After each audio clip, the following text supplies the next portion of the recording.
What up? What's happening? This is Hoppe Hour. I am your host, Ryan Hoppe, and I'm pretty pumped about the next guest. On the phone line from the Lynch and Taco Bob morning show on 101.1 WJRR in Orlando, Florida.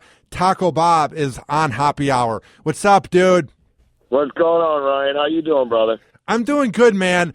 I work here in promotions. I'm not on air, but I work in promotions at 102.5 The Bone, and both Soul Brother Kevin and Drew Garabo wanted me to say what's up to you.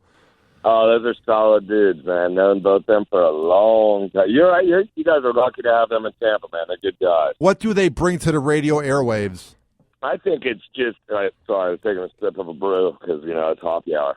But they're just solid guys who, speak it like it is. And, I mean, they're two different people, obviously, but with, and that's what makes them work. But with Drew, I've known him for, probably 20 years, and he's got a good radio background. He likes to, light the fire under people's asses, and I think that's what radio needs, people to not take shit so seriously, That's what I like about your show, too, is you and Pat Lynch do a very good job of being relatable. A lot of times these guys in radio kind of come off douchey and too cool for the room, but that's what I like about you guys is I feel like I'm just drinking a beer in the morning when I listen. You know what I mean? Hey, right on, brother. I appreciate you tuning in from over in Tampa. Yeah, we keep our show solid. Well, fortunately, this year we've been around 20 years together, so we keep it, just like it's two normal dudes. You know what I'm saying? Yeah. We've done every job out there before radio, and it's like we're so lucky to have a job like radio. So it's like, you know what? Don't take things too seriously. People are driving to work at 5 to 10 in the morning. They don't want to hear serious stuff. We'll report on news, but we'll also keep it fun and real, just like you and your brothers talking. You know what I'm saying? How awesome is it every morning when you wake up at 4 or 3 and you're going to your dream job in Orlando, Florida? Well, waking up at 3:30 in the morning is not too awesome, but going to a dream job, yeah, man. Because we both had a little time off. We separated from the company for a little bit, and lawsuit stuff I'm not allowed to talk about. But it gave us, that old cliche phrase, "What doesn't kill you makes you stronger." I used to hear that and go, "Shut up." And it's so true, dude. Once we both lost the job, hell, Pat was running a Circle K just to get by, and I was just living off of money that I had stocked up, I haven't lost a radio job yet, but it seems like it's insane when that switch just goes off and you're told you're gone. I feel like it makes you appreciate what you have in life. You know what I mean? Yeah, it totally does. And that's what I was saying about that cliche phrase. But I just knocked on wood for you, by the way, about losing a radio job yet, because that I never, I started at JRR 23 years ago and never worked at any other station, fortunately, but I never thought I'd lose my job. And, that stuff happens. But you see it happening all the time with people. But the way I look at you, because I know a little background on you, I mean, you bust your ass. You do promotional stuff. You work with your morning show, and that's what people in radio need to do nowadays, is really bust their buns. How different is radio from the 90s till now? Because I've done enough research. I've heard enough about what it was like in the 90s. At times, it's a little bit discouraging to think about how it was a little bit easier back then and how you have to work a little bit more hard now. Like, how different was it back then? I like the working hard portion of it, like if we call it hard work, right? I mean, we could be out digging a ditch or doing a roof or something. But back in the 90s, it was crazy, man. I mean, like, we used to have Stripper Thursday, and we played a game called Stripper Thursday. We used to have these whores in from a local strip club. I'm sorry, beautiful ladies from Gentlemen's Club. Yes, and and we'd play a game with them called Trivial Birthday Suit. And, it wasn't like we invented strippers in the studio. Stern started all that up years ago, but it's one of those things that you just reinvent the wheel. So we did our version. It was me against them with what the hell is it called? I forget the name of the game, but anyway, so with Stripper Thursday, it was me against them. Oh, it was Trivial Birthday Suit, and they'd ask me and the stripper questions, and then obviously I knew the answers ahead of time because we cheat. Yeah. And it was just to get them naked and get web hits back in the 90s. I mean, we'd have porn stars in there getting crazy on each other. You know what I'm saying? And now it's like that all ended because a Boy Scout troop allegedly walked by the studio when stuff was going on with Stripper Thursday. But so it changed a lot, man. You know, it changed a lot. But I think with people having to watch how they are, I hate this PC America we live in. Oh, right it's the now, worst. Oh my God. It's sickening, but it brings the talent level up, I feel, in radio. I mean, people will be listening and go, oh, Taco's talentless, you know? Yeah. But it makes people, back in the 90s, dude, the stuff that we used to get away with, it makes you think about stuff creatively instead of just dropping, you know, foul stuff all the time and shock jock stuff. You know what I'm getting at? Yeah, dude. Shock jock radio, I think, is officially dead. It's not cool anymore to be demeaning towards women and to just talk down on people. To me, I think in 2016, and I've heard this from various people in radio and just that listen to radio, it's more cool to be the professional than to be the shock jock who just talks crap and just calls women whores, you know? Yeah, you like you want to have fun in radio, and we make fun of everybody, but first and foremost, we make fun of ourselves. And people they want to be, I don't know how to put it, they want to be happy, you know what I'm saying? They don't want some depressing crap in the morning, you know?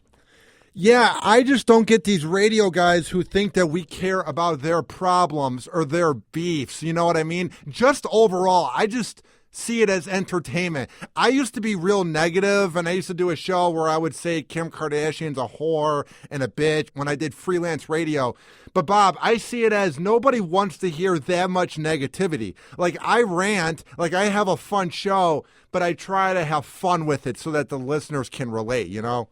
Yeah, so they can have a good time and not be like, man, this guy's miserable. I totally get what you're saying. I mean, well, yeah, you used to work on a show years ago with somebody that was a douche, pretty much.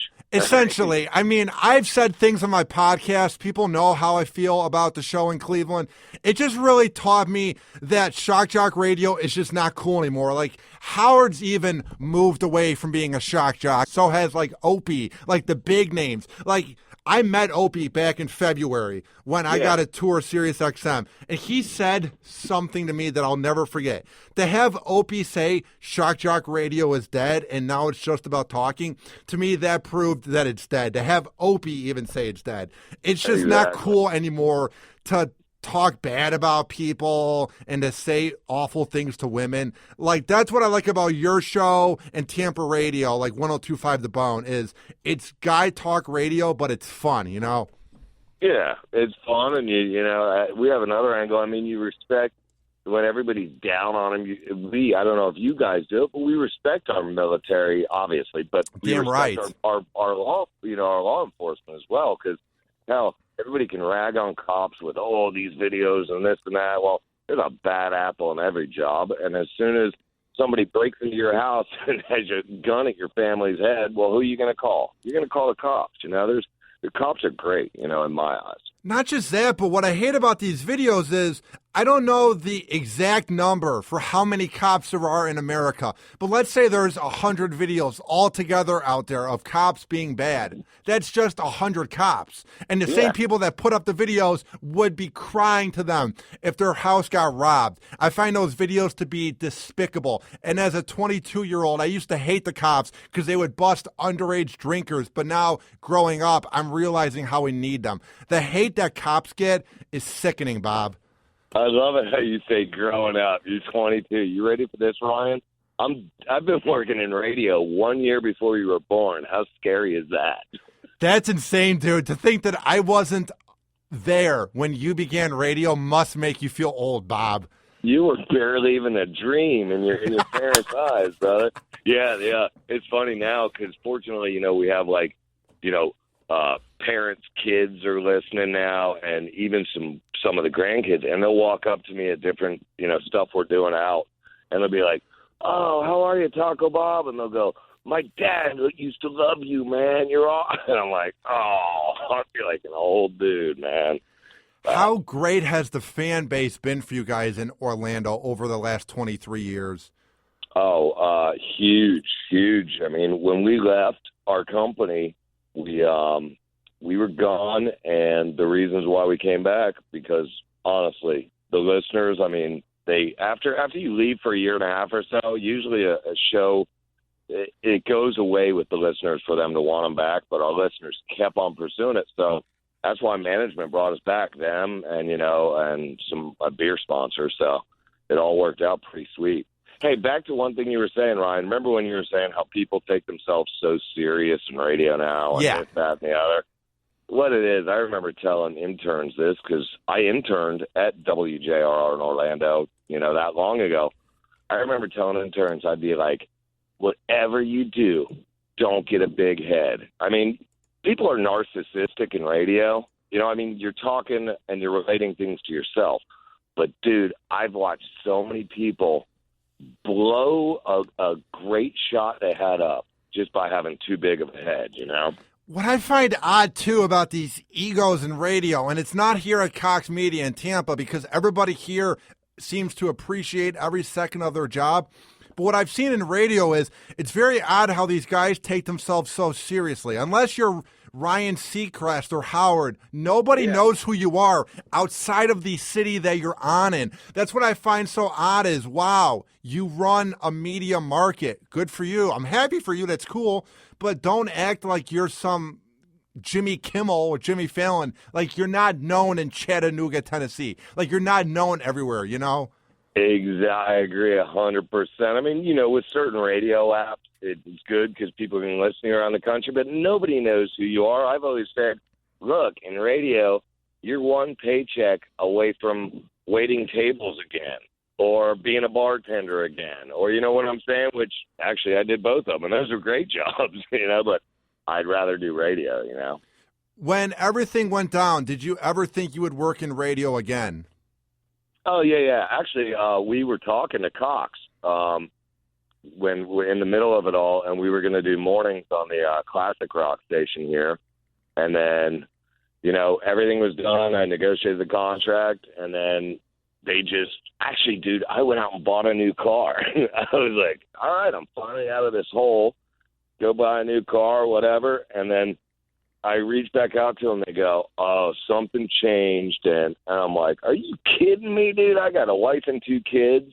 I just lost 3 houses in the economy crash. I'm like, can't do that. But, yeah, so, I mean, there were times that I thought I won't work in radio again. But, I mean, it's just like you. It's your life. It's your passion, What made you want to go into radio? For me, it was guys like Howard, Opie, and Anthony, and some shows from Chicago. What made you want to go into radio, Taco Bob? It was, honestly, it'll sound like a total slacker move, but I was in college at UCF, and I remember we had a speaker, and they're like, all right, well, who's interning right now? I was in radio and television because a counselor just said, hey, go ahead and do this. It's pretty – because I asked them what an easy degree was, and they go, radio television's pretty easy. I was like, all right, I'll do that.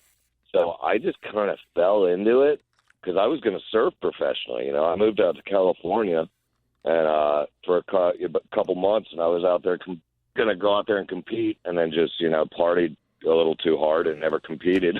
So I came back, and my parents said, hey, go to college or move out. So I went to college, and they steered me towards radio, and it just got lucky. I was lucky with it. How weird is it that you've been at one place your whole time? Like, I've been at 4 places. 3 were freelancing in Chicago. Then it was the Cleveland Morning Show, and now it's Tampa. And it's been a lot of relocating and just a lot of different adversity. How weird is it to be at WJRR over all these years? Well, that's again, man. I'm superstitious. I'll knock on wood again. It's a diamond in the rough to have that happen. So I'm lucky as hell, man. Because, well, I grew up in this town. That might help it some. But oh, that's awesome. Born and raised here. So it's like to be on a station in your town your whole life. Everybody I know in radio has moved all around. But I'm kind of like, I had an offer in New York and stuff, and I was going to do that. But I was like, man, my family's here. Florida's my home, and flow growing. You know what I'm saying? I've been to Orlando once, and it seemed like a cool town. But what's it like growing up there? It's cool, man. I mean, I live in a little area called Winter Park. It's like inside. It's not. When people think Orlando, they think, Disney World, and they think downtown Orlando, but there's neighborhoods all around there, like College Park, Winter Park, Maitland, and things like that. And I lived my whole life in one of those areas, and it's great, man. A nice place to raise a family. Like I said, I have 2 kids and a wife, so no complaints. Have you heard of this car show in Winter Park every November called The Classic, where a bunch of ghetto cars? I went to that back in November. That was sightseeing. Oh, my Lord, was that one of the weirdest things I've ever been to. It was, you walk into this parking lot, dude, and it's just the combination of every car blaring hip-hop music. It was a sight to see, man. Yeah, bro, that's over in Eatonville. And Eatonville is like just on the outside of Winter Park. Yeah. It's crazy. You know what? That made local news this year because Eatonville got in a dispute with Maitland, 2 different cities over here. Oh, man. Because, Maitland said, man, you're going to have thousands, tens of thousands of people here, and it's going to screw up It shut down all the traffic. Dude, traffic was horrible. It took like 30 minutes to get back on the highway. And the best part was the cops had their megaphones and they were outside of the parking lot. And they're like, this is Winter Park Police. Please leave now. And nobody moved. And they did that for an hour. There's alarms going off. Dude, it was the craziest thing I've ever seen. Nobody was getting anything done. I'm telling you, man, it's so funny that one city had a lawsuit with another city for like 15 or 20 grand over it because all the traffic stuff. I mean, it's such petty stuff, but you want to see something crazy. The Zora Neale Hurston Festival that goes on. Yeah. Over in Eatonville, man, it literally backs up I-4 and you're driving when you finally get up to it, you look over and it is just packed with people, man. It's a trip. I kind of get the vibe from Orlando because it's more of a small town compared to like Tampa or Miami, that when there's big events, there's a lot of traffic. Am I right about that? Yeah, there are, just because I-4 over here is a nightmare. But, I mean, Orlando, it's we can hold events pretty solid just because, like, Orlando City Soccer, I mean, the turnout for those, they had 65,000 people show up for it, but that's not like, when the Bucks are playing. And, props on your Lightning, by the way. Oh, dude, it's awesome, man. I love being around this fan base because I'm from Chicago, so a lot of the fans get really mean and intense and drunk. It's like a family environment, dude. It's really fun to be around, I was in Tampa last year, actually over in Clearwater, when you guys, were playing in the playoffs, and I remember seeing all the banners hung, and I love that kind of stuff, man. That's good stuff. And I was actually, Pat Lynch and I were working over in Tampa. We were doing afternoons in Tampa when the Lightning won the Stanley Cup. Oh, that's awesome, because that was the year right when they had the lockout, which sucked for Tampa. That whole lockout was a complete joke. You know what I mean? Oh, yeah, totally. I mean, I'm not a huge hockey fan. Me neither. But he knows all that. So, you know what? And it may not have been when they won the, I don't know. We did mornings here, and then they offered us something to do afternoons here and over in Tampa, like a simulcast. But it was cool, man. I loved it because, Tampa's our neighbor. So it was cool to, like, kind of go there and hang out and do, remotes and stuff like that and go to different, appearances and all that stuff there. How often do people from Orlando hit up Tampa for like a drive, since it's not that far? Because I'm new here. I've been here for a year, and I've been to Orlando twice. So how often do people from Orlando hit up Tampa? You know what? Especially with shows, like rock concerts and stuff, because you guys, have different venues there that can hold bigger. So especially for shows, and a lot of people do the beaches over there to get, the West Coast feel instead of, we obviously have the East Coast beaches right here with New Smyrna Beach and stuff like Cocoa Beach, but pretty often. It would be cool, man. I think people would hit it up a lot more if you guys, or if we just in general had, like a system, like not a train system, but like we have the little shuttle thing or whatever. Dude, something went from here to Tampa would be huge, dude. I'd be over at gambling at Hard Rock and stuff. Dude, we first have to fix our traffic. The Howard Franklin is a nightmare. Like, if you go there between 4 to 8 p.m., you're getting nothing done with your life, man. If Orlando has bad traffic, we have it worse. Like, dude, I've never seen anything like it. Can you explain Florida drivers to me? They're horrendous. It's a joke. Yeah, well, you have bad roads, and then you toss in tourists on top of it. Oh, my God. Tourists are great. They bring the money, but you toss all that in, and it's like, it's a concoction of crap, you know what I'm saying? I don't get it either. Like, nobody pulls over for ambulances. I mean, I don't get it. People did in Chicago. People did in Cleveland. There's this thing in Florida where they just keep driving and they have to honk. Like, why are you not pulling over for an ambulance, You know what's funny? I bet if you go back to Chicago and you go back to those places, I'm sure you do now, but look at it, and I'm telling you, I think it's a lot of the U.S. people aren't pulling over because people are so self-absorbed, Well, I think so, too, because I have a problem. I text and drive sometimes, and I'm really working on that. And I think we're becoming so selfish that we don't notice things around us, Exactly.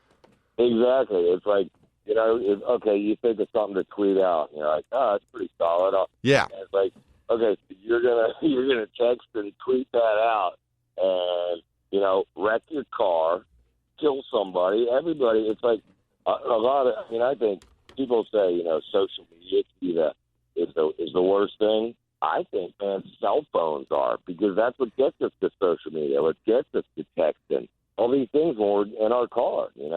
How often do you check Twitter? Because for me, I'm really working on being confident without having an ego, but I often love just checking Twitter to see if anyone's tweeting me. Isn't it weird how that kind of can take over real fast? Yeah, it can. I mean, like, if I post something that's really good, like, I try not to post too much. I have a six-pack rule on Twitter. If you have a six-pack, you don't need to be on any social media. Because then you say different shit that's going to get you really in trouble. You know what I'm saying? Well, not just that, but I don't get the people who have to brag about their workout regimens. Like, I'm seeing that a lot lately, and it's really growing with people in media. And I'm like, nobody cares. Like, stop. Yeah, it's like, all right, your workout regimen, and then there's what I have for breakfast. I don't give a rat's ass if you ate your dog for breakfast. You know what I'm saying? I mean, you'd be a sick individual, but who cares what you eat? And good, I'm glad that you're in Portugal or something. I'm sorry, most people that are on your feed can't afford that. Yeah, that's what's weird too, is how do you think the overweight listeners feel when they see someone that makes six figures at CrossFit? They don't come off relatable. It's like, why not try to encourage the listeners to lose the weight? Why are you making about you? With all the selfies, look at me on the treadmill. I'm like, what are you doing? Yeah, we try not even to say that word on our show over the last, 5 years, ever since they put it in the whatever dictionary. I'm like, dude, are you kidding? When they officially made selfie a word, I'm like, we try not to even say that word because it's so stupid. Yeah, I'm going to take a picture of myself. Well, what's weird about that word too is it's just a part of the vocabulary of kids my age, but I often feel like my mindset is more of someone like you or Opie or Howard, since I grew up listening to shows like that, where I'm more disgruntled against people my age. Like, I call things out, while people my age seem to be more young, if that makes any sense. It totally does, yeah. I mean, there's a different mindset. We have a lot of listeners that are in that, quote-unquote millennial age. I hate that word. Worst word ever. Makes us sound like pussies. I hate, but there was always one. It was Gen X when I was that age. You know what I'm saying? Gen X sounds cool. Baby boomers is catchy. Millennials, it just makes us sound like wimps, dude. I hate it. I guess it really does. I never even thought about that. Never did, dude. And I don't get the hate that my age group gets. Like, every age group goes through that part of life where you're young and dumb. Like, if we're fuck-ups at age 38, fine. But we just got out of high school 5 years ago. Give us a chance. I feel like the media is too hard on us, you know? Exactly. You know what? Thank I you. agree with that. There's a lot of quote unquote, I know you hate the word millennials, that, you know, other people, like people that are in their 30s or early 40s, will say, oh, they're just looking for a handout or whatever. Yes. But it's like, dude, you were you were Gen X back then. You did the same thing. I lived with my parents till I was 26 years old. I was already working in radio 3 years, still living with my parents. It was like, all right, I don't mind this. You know, there's a roof over my head, and I'm not having to pay for it. Here's what I don't get, and I want to get your take. Here's the most overlooked thing. Everybody that's either a baby boomer or a part of X, they rip into social media when they would be doing the same thing if it was around in the 70s or 80s. Like, you would see people having sex in mud at all the music fests from the 70s. Like, I'm not saying that our music's any better, because it's probably crappier and worse. But when they hate on what we like, it's like what you guys had wasn't that much better, you know? It's always been like that. I mean, you know, with my parents, it was, you know, I'm sure it was Elvis is sinful or whatever. It's like, people are always going to rag on younger people because they don't get it, you know? I mean, but how many older people now, if you think about it, excuse me, do you see, like, on their phones? And it's like, I'll never use a computer. Dude, you're on your phone. That's a computer. Yeah, I find it funny, too. Like, let's say 10 years ago or whenever the first iPhone came out, all the people were like, I'm not going to buy it. I'm not a part of it. And now they're like, oh, it's pretty cool. It's just funny how it literally got forced down their throat, you know? Exactly. And back to the older people ragging on now, you know, when you see the 60-year-olds or whatever all growing beards and shit, like the hipsters did. Now we got a problem. The whole world's screwed. I love seeing them on social media, too, because when they're on Facebook, they'll write a whole paragraph about, like, politics. And I'm like, who gives a fuck? You know what I mean? Yeah. They get so mad about it. They're the same ones who will forward around stuff on email when they first get on email. And you see those things, and you're like, oh, my, like your grandma will send you an email, and you're like, it's forwarded stuff. You're like, dude, people don't do that.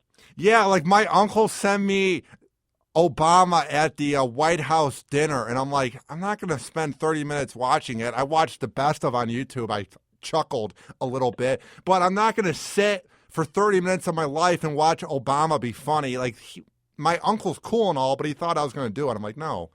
Well, aunts and uncles are also the ones that send you a $10 check for your birthday and still think it's legit. That buys you maybe, what, like maybe a pack of smokes nowadays? Maybe that. Dude, what did your family think of you going into radio? Because mine seems like they have my back, but they don't really like the lack of money, and they don't really seem to get that it's actually hard work, even though it's not like physical work. Like, what did your family think of you going into radio? Well, like I said, I was living at my parents' house till I was 26, so they were just fucking pumped that I actually got out of their house. Now, they, honestly, they're cool with it, and they know that, you know, if you're disgusting at times, hey, you know what, people are disgusting at their job at the post office, I'm sure, or at, you know, any restaurant out there. People, you know, it's a job. So they were happy, and I think now they're happy. You know, they look at it like, hey, I lived up to my word, and you know, I've had a profession for a long time, so it's been solid. Now, you've been in radio for 23 years. I've been in it for about 3. Did you ever find yourself early on getting a little bit discouraged at times or angry? Like, were you ever the guy that was overpassionate that wanted things immediately, you know? You know what? I mean, it was different times, you know, because back then it was like I was making a lot of money and not doing it. I mean, I was still doing a lot of work, but not a ton of work. I remember one time a buddy who runs a real estate company here in Orlando, and he goes, well, what are you going to do when you grow up? I mean, you can't be Taco Bob forever. And I'm like, I'm Bob. We're out on a golf course golfing. I said, I don't even think about that stuff. You know what I'm saying? Like, people look at it as you just said, kind of like not a real job. But yeah, yeah, it's a real job. I mean, if you're waking up that early, at least for me, waking up that early in the morning, for you, busting your ass all day in promotions, doing your podcast, doing stuff for, a morning show, and it's a lot of work. Yeah, it was weird, too. I talked to my friend from basically my whole life, and I felt like it was sort of the end of the friendship because he doesn't know what he wants to do with his life. And he was talking to me, and he's like, dude, you got to get laid more. You got to go out and party. And I'm like, that's going to come with time, but I also want to make it in business, and you're not going to make it if you're not running a board from 2 to 6 a.m. on the weekend and partying. You know what I mean? I feel like a lot of people that aren't in radio feel like we waste our time just sitting in a chair, Yeah, that could be one of those things where, obviously they don't get it. It's a different thing, but hell, you can get laid and party in radio. That's what I did my whole life, What was the craziest thing, if it was on air, if it was working in promotions, if it was recently? What's the craziest thing that's ever happened in your radio career? Wow. I mean, there's so many different things. God, it would take forever. I'll just pop one out top of my head. The Flatulent Friday thing where I'd take a dump in a trash can, I'll pass by that one in the studio. But with Stripper Thursday, actually, when we had to shut that down because, management said, well, people walked by and it was inappropriate and whatever. When we got rid of that, then we had some porn stars coming in, and, porn and radio, it's kind of like back then, it was jockish, I guess. But my Pat Lynch was like, he goes, dude, what are we going to do? We can't get them nude in the studio. We can't do Stripper Thursday. I said, who cares? We don't have to rely on that. And so we had these two chicks, well-known porn stars. They were doing an appearance at a dong shop or something. It was nice. I go, all right. I said, well, they changed up things we can do and can't do, but I think we'll be all right here.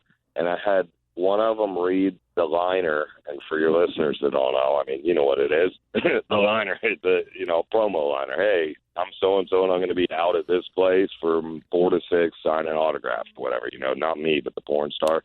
So I had one of them read it while the other one was going down on her, and then flip-flopped them. So those were pretty wild times back in the 90s. Now, 90s, 2000. When she was going down on the other girl, were there moans on air where the listeners might think it was going on, or was it hidden? No, totally. No, totally. That was the point of it. Yeah, we had mics right there. And we just said, okay, we're going to keep this one distracted with the other one going to town while she reads. You just used to get away with crazy stuff. I had Kid Chris on my show, who's now in Cincinnati on WEBN, and he told me that the best part of anything he's ever done in radio was when girls would go down on him while he was doing the night show in Wichita. Did you ever have anything like that? Oh, in my younger years, it was pretty crazy. I'll leave it at that, of course. And Kid Chris, in Cincinnati, our dude Meat works with him, does mornings with him. Yeah, Kid Chris is one of the most inventive guys in radio because I work with Rob, who worked for him, and Rob works on the Mike Kelta show, and he got me the job here, and he told me that Kid Chris is really big on making sure that his material is original, and if it is from another show, he gives them credit, which is what I respect, because a lot of radio guys think that they can just copy it and nothing will happen. Yeah, when you do that, then you get called out immediately, you know what I'm saying? Somebody would be like, man, that's stupid. And why not give somebody credit? Because it's putting yourself down as you're talentless, It shows more, I think it shows more talent like that to say, hey, you know what, so-and-so was talking about this, and boom, and give them credit. Now, since you work in radio, do you listen to radio, or is it where once you work in it, it's not as fun to listen to? Like, I listen to Opie and Howard, and I'll listen to Tampa radio, but I found myself not listening as much as I get deeper into business, I still listen, but, with kids, I have 2 daughters, so, your listening habits kind of change, It's not like I can be, blaring Metallica and stuff. They're 9 and 11. They'll be like, turn this shit, turn this off. Let's hear, whatever. some little poppy stuff. What's it like when you have a kid? How immediate does your life change? Oh, dude, immediately. I mean, in seconds, because then you're responsible for somebody other than yourself and your wife. You know what I'm saying? It sounds frightening, dude. I don't know if I can do it. No, you can do it, dude. I talked to so many people like that. They're like, oh, it wasn't like I was, all gung-ho. And then I was like, yeah, we got to a point, got all the vacationing out of our system and all the selfish things out of our system, and then said, yeah, let's do this and have a kid. And it was, it was the best change ever with kids, except for now I go out and, I come home on a weekend and I have a wristband on, and it's not from a strip club or a bar. It's from a volleyball match, How are you going to tell your kids when they look up the show in about 8 years, how are you going to describe what you did back in the 90s? They know. Hell, my wife and I weren't even married back then, and they're smart enough to know that what their dad does, it's a job, just like if I'm going out doing a different job. For a while I hid it. I was like, oh, yeah, I do commercials, so they wouldn't say anything. But then all their little buddies will listen, people from school, parents, their kids will listen. So the kids will hear it. I'm like, man, you don't need to listen. As my kids just know, don't listen to daddy. Now, where do you want to see yourself in 5 years? Since you are a parent now, since you've grown as someone on the air, where do you want to see yourself in the year 2021? Our show has evolved with all that stuff of having kids. So just keep going with the times, staying up to with what's going on with younger people now. And at the same time, doing a fun show so people can listen and have fun, and take some stress out of their morning and give them a laugh on the way to work. Now, where can people listen to the Pat Lynch and Taco Bob morning show? You can catch it. We do a podcast at WJRR.com, iHeartRadio. If you just type in, the free app. I know it's a different company than you guys, but free iHeart app. You just download it and type in Pat Lynch and Taco Bob. That pops up, and 101.1 on the dial.